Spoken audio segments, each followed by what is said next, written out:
what we have here is a shoulder cello, and the way this works is that you strap it around your shoulder with a leather strap. It attaches here to an end pin, comes around the shoulder, then comes underneath the fingerboard. You tie it in a knot right underneath the fingerboard, and the instrument's held down like this with the ribs up. Yeah. Your chin sort of just abuts the ribs, and the bow is then drawn this way, sort of sideways as opposed to this way or that way. So a little different technique. It was originally in a Baroque style, Baroque era instrument that Bach supposedly wrote for, because the stand-up upright cello wasn't really around, it didn't come into being until Leopold Mozart's day.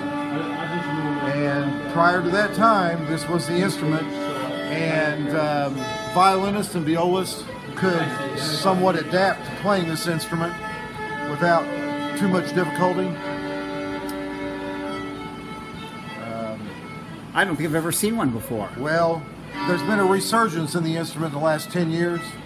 A couple people in Europe have sort of gotten into digging into the archives, finding measurements, looking at old paintings, trying to put history and art together, and they've come up with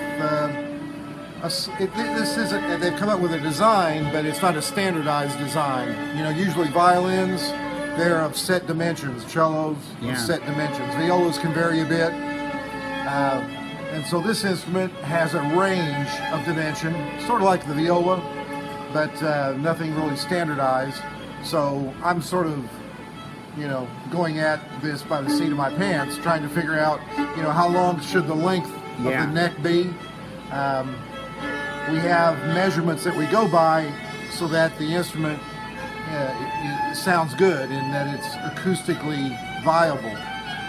You just can't, put anything together and expect it to have good acoustic properties. So you have to kind of get into what was done, what did they find that sounded good, what didn't sound so good, what needed to be changed. So that's sort of what I'm digging into. There's a certain amount of information on the internet, but it's very limited.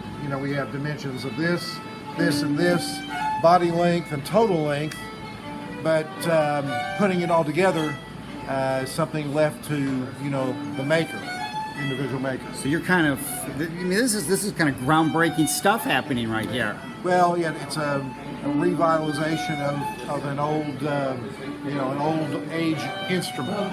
Yeah. And what's it called again? It's called a violoncello da spalla. And it's tuned the same as a cello, C, G, D, A strings, but it can also have a fifth string, an upper E string to extend the range. I suppose that since the instrument is played across the shoulder, that it's not really easy to get into high positions on the fingerboard, and so the higher E string extends the range that way,